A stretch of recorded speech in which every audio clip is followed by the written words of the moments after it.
नमस्कार.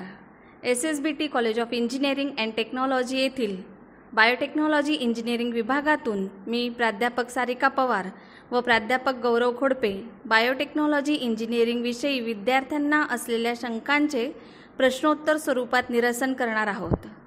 नमस्कार सर. सध्या बायोटेक्नॉलॉजी इंजिनिअरिंग या ब्रांचबद्दल बरीच चर्चा आहे. तुम्ही बायोटेक्नॉलॉजी इंजिनिअरिंग या विषयाबद्दल आम्हाला काही माहिती देऊ शकाल का? नमस्कार मॅडम, तुम्ही अतिशय चांगला प्रश्न विचारला आहे. कारण बायोटेक्नॉलॉजी इंजिनिअरिंग याबद्दल खूप कमी लोक जागरूक आहेत.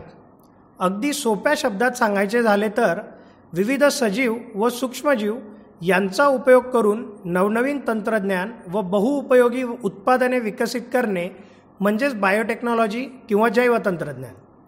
बायोटेक्नॉलॉजी इंजिनिअरिंग ही फक्त एक ब्रांच नसून विविध विषयांचा एकत्रित समूह आहे.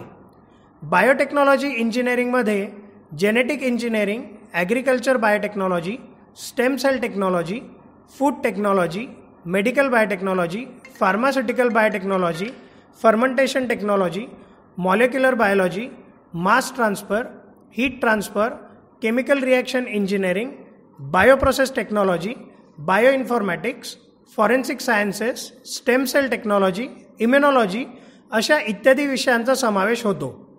यावरूनच बायोटेक्नॉलॉजी एक इंटरडिसिप्लिनरी फील्ड असल्याचे आपल्या लक्षात येईल. बायोटेक्नॉलॉजीचे चमत्कार आपणास पौराणिक व प्राचीन कथांमध्ये सुद्धा आढळून येतात. हिंदू पौराणिक कथांमध्ये आढळून येणारे शेतीच्या व पीक घेण्याच्या पद्धती, अवयव प्रत्यारोपण, विविध अवतार, वनौषधी, विविध दुग्धजन्य व इतर खाद्यपदार्थ, जैविक हत्यारे इत्यादी संदर्भ हे या शास्त्राला धरूनच आहेत.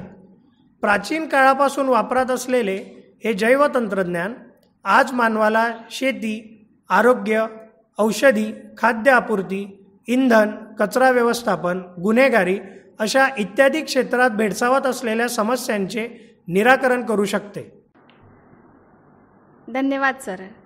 अतिशय सोप्या शब्दात आपण आम्हाला बायोटेक्नॉलॉजी इंजिनिअरिंग या क्षेत्राची खूप छान माहिती दिली. सर, आपण सांगितल्याप्रमाणे हे क्षेत्र इतके बहुउपयोगी आहे, तर याच अनुषंगाने आपल्याला माझा दुसरा प्रश्न असा आहे की या क्षेत्रात करिअर करू इच्छिणाऱ्या विद्यार्थ्यांसाठी कोणकोणत्या संधी उपलब्ध आहेत? धन्यवाद मॅडम. कारण आपण विचारलेल्या या प्रश्नातून असंख्य विद्यार्थ्यांच्या मनातील शंकांचे निरसन मी आता करू शकेल. आत्ताच आपल्यात झालेल्या चर्चेतून बायोटेक्नॉलॉजी इंजिनिअरिंग नंतर काय या प्रश्नाचे उत्तर आपणास मिळते. आपण चर्चा केल्याप्रमाणे बायोटेक्नॉलॉजी ही एक इंटरडिसिप्लिनरी फील्ड आहे व आधी सांगितलेल्या सर्व क्षेत्रात काम करणाऱ्या संस्थांमध्ये नोकरीच्या मोठ्या संधी उपलब्ध आहेत. बायोटेक्नॉलॉजी क्षेत्रातील प्रगतीमुळे भारतीय अर्थव्यवस्थेला आंतरराष्ट्रीय स्तरावर बळकटी मिळाली आहे.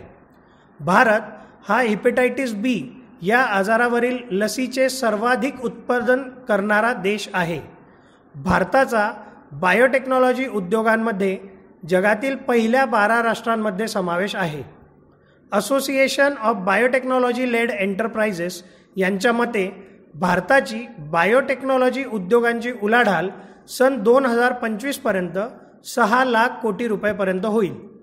भारतामध्ये बायोटेक्नॉलॉजी क्षेत्राशी निगडीत अशा जवळपास 800 कंपन्या असून फार्मा व संबंधित क्षेत्रात 100% आंतरराष्ट्रीय गुंतवणुकीला मान्यता देणाऱ्या भारत सरकारच्या निर्णयामुळे येत्या काळात या क्षेत्रात विदेशी गुंतवणूक वाढून कंपन्यांच्या संख्येत तसेच रोजगार निर्मितीत लक्षणीय वाढ होणार आहे.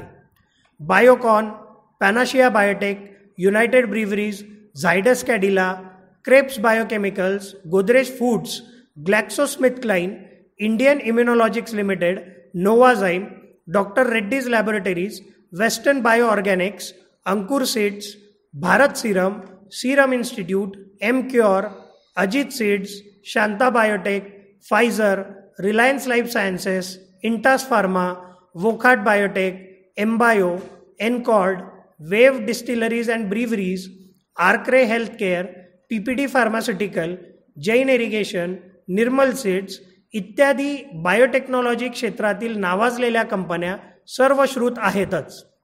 बायोटेक्नॉलॉजी हे 21व्या शतकातील अग्रेसर तंत्रज्ञान असून अभियांत्रिकी तसेच वैद्यकीय क्षेत्रात करिअर करू इच्छिणाऱ्यांसाठी एक उत्कृष्ट पर्याय आहे. धन्यवाद सर. आता इतक्या संधी उपलब्ध असलेल्या बायोटेक्नॉलॉजी इंजिनिअरिंग या कोर्ससाठी इच्छुक विद्यार्थ्यांना ॲडमिशन संदर्भात आपण काही मार्गदर्शन करू शकाल का?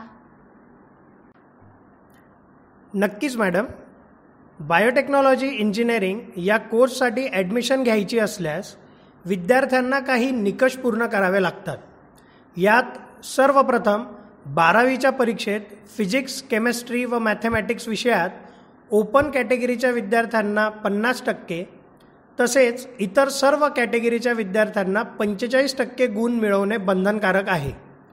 हा निकष पूर्ण करणाऱ्या विद्यार्थ्यांना CET किंवा JEE परीक्षेतील गुणांनुसार बायोटेक्नॉलॉजी इंजिनिअरिंग या कोर्ससाठी प्रवेश मिळू शकतो.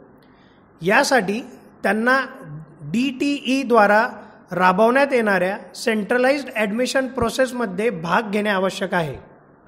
आणि मला आपल्याला हे सांगायला अत्यंत आनंद होईल की आपल्या कवयित्री बहिणाबाई चौधरी नॉर्थ महाराष्ट्र युनिव्हर्सिटी अंतर्गत फक्त आपल्या SSBT college of engineering and technology येथे हा अभ्यासक्रम उपलब्ध आहे.